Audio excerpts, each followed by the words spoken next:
I spoke to both Davey Boy Smith Jr. and Ted Hart today. Davey Boy Smith Jr. said despite rolling his ankle recently, it's just a sprain. He was said to have had the best match on last weekend's Blood Sports show, according to the Wrestling Observer. He is going to be competing still for the Hannibal TV Heavyweight Championship, October the 19th in Rockland, Ontario, against Nathan Banner. And Ted Hart, we kind of made up on the phone from our little talk. The next wrestling event, the card's already fully booked, and he's busy on October 19th, but the next Great North Wrestling event after that is likely going to be in February, and we are going to use him for that. And since he kind of caused an issue during the Hannibal TV live interview that I tried to do with him, we are going to do another shoot interview probably in December, January, in Florida. He is moving to Florida from Philadelphia in another month or two. I don't blame him for wanting to get out of Philadelphia. He also told me he still has quite a bit left on his MLW contract, and that's the main reason why he's probably not been signed to AEW, because he is under contract to MLW. And although some MLW talent are working for AEW, it still affects their contracts. So it's unfortunate, because he would be good in AEW. I'll give him that. And we look forward to having him in Great North Wrestling in the future. Speaking of MLW, which Ted and Harry are both in, their most recent Fusion episode has been released on YouTube with a War Chamber match featuring the Von Erichs, Kevin Von Erich's sons. So I'm probably going to check that out. Someone's saying, we look forward to you going to AEW too. Don't expect that. Not that I wouldn't, but I've never met the executives, and it seems like they're hiring mostly their friends. I don't know anyone that didn't have a previous relationship with the AEW executives that has been hired to AEW. So it's very hard to get in there if you're not buddies with them. Speaking of AEW, their Week 8 television taping is going to be from Indianapolis, Indiana, in a building that has a total capacity of 6,800 people. So it will probably be set up for less than that, but that's where they're going for Week 8. According to the Wrestling Observer, New Japan's revenue increased 12.8% in the past year, so that's good. Is AEW going to be on TNT? Someone is asking yes, beginning October 2nd. Gary Cubetta is asking, why don't any major promotions give me a chance? That's not a question I can answer. You guys have to tweet that to the major promotions. Survivor Series is supposedly going to be a brand versus brand show, according to the Wrestling Observer. So they're doing a draft in early October. Then Survivor Series the next month is already going to be a brand versus brand show, and they're going to be having Super Show House shows. So I don't understand the whole point of a draft when they mix the brands all the time. On Raw last night, Baron Corbin won the King of the Ring, even though he was one of the headliners for the Tacoma Dome recent pay-per-view that only drew 3,800, and he failed to be a ratings draw when they pushed him before. I don't know anything about Baron Corbin. I haven't seen him wrestle other than when I'm in the gym, a couple clips here and there, so I don't have an opinion on his ability. Vince has apparently given up on Cedric Alexander. There's a big push going to Bray Wyatt, who's now known as The Fiend. He's wearing a clown mask.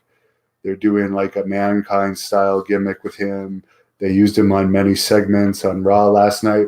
It was actually playing while I was at the gym, and I did notice somebody was watching Raw, like an older gentleman was watching Raw.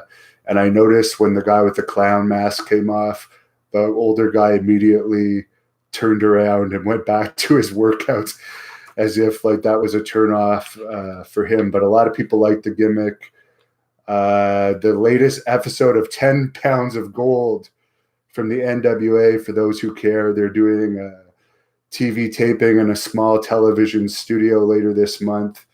They announced that Nick Aldis, I keep forgetting his name, but I wrote it down this time, the NWA World Champion, headlining TV studios here and there and not selling them out. Nick Aldis is taking on Tim Storm in a world title match. How exciting. I don't know who Tim Storm is, and I'm sure most of you probably don't either. Harry Smith, Davey Boy Smith Jr. Now there would be a good NWA heavyweight champion. Lots of questions on there. Someone says clown masks are lame gimmick. Yes. Razdar says Doink the Clown 2019 equals Bray Wyatt. That's funny. Big Cash issued an apology today for his behavior last weekend. There were reports that he had slapped Joey Janela, and Pat Buck, who's now a WWE agent, was agenting an event in New Jersey, which was his farewell WrestlePro event that he was agenting. And this incident happened backstage with Cass acting all weird. And basically, Pat Buck ended up punching him and he went down. The police were called. They supposedly took him to a hospital. So he has a lot of issues. However, he has apologized for them. And the owner of WrestlePro, I guess, said they'll have him back in the future. I did ask Bull James, who was on the Friday show with Big Cass, if he noticed anything unusual on the Friday show. And he said no, he was acting perfectly normal. So obviously he was under the influence of something. Okay, we have a comment from someone who was at Raw last night. Nayland Maxims, he says, I was at Raw last night with my nephew, who's 7, and when Bray Wyatt came out as the Fiend, he literally cried and wanted to leave, which was awesome. So there you go. He is scaring kids, so that's a good thing. So I haven't seen him wrestle as that new character, and I haven't actually seen him much of the old character. The most I know about Bray Wyatt is the Stone Cold Steve Austin podcast that he did, and that was the most I read. Someone says Cedric and Big E have zero it factor. I met Big E in Iowa, I think it was in 2016, and he wouldn't do an interview with me, and he seemed like an asshole. He was short. So that's my only interaction with Big E. I did know Kofi Kingston a little bit when I was in Deep South Wrestling, had a couple matches with him during the training sessions and never had an issue. I actually had Kofi Kingston's first developmental training center match. It was me and him back when he first started in Deep South Wrestling. Someone says Bray Wyatt should bring back the Irwin R. Shyster gimmick since he's Irwin R. Shyster's son. Yes, I agree with you, sir. That's a great idea. Have I had any interactions with Jim Cornette?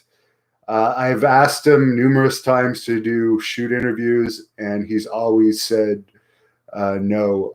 I do have one coming up with Justin Credible.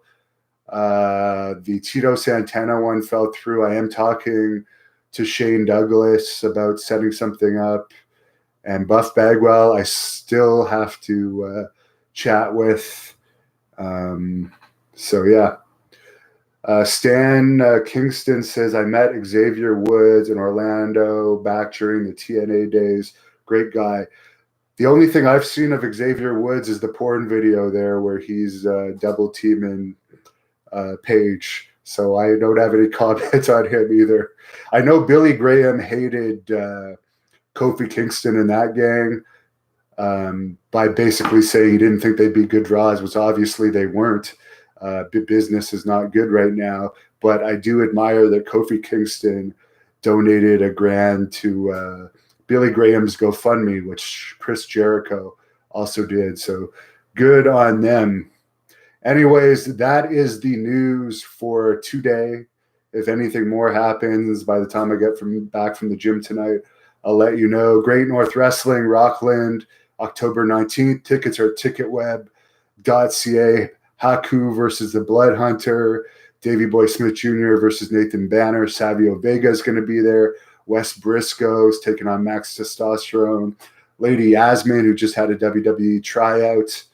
And this weekend in Hawkesbury, it's only an hour from Ottawa and Montreal, there's going to be a The Hannibal TV taping featuring many great North Wrestling superstars. More information on both of those events are at thehannibaltv.com.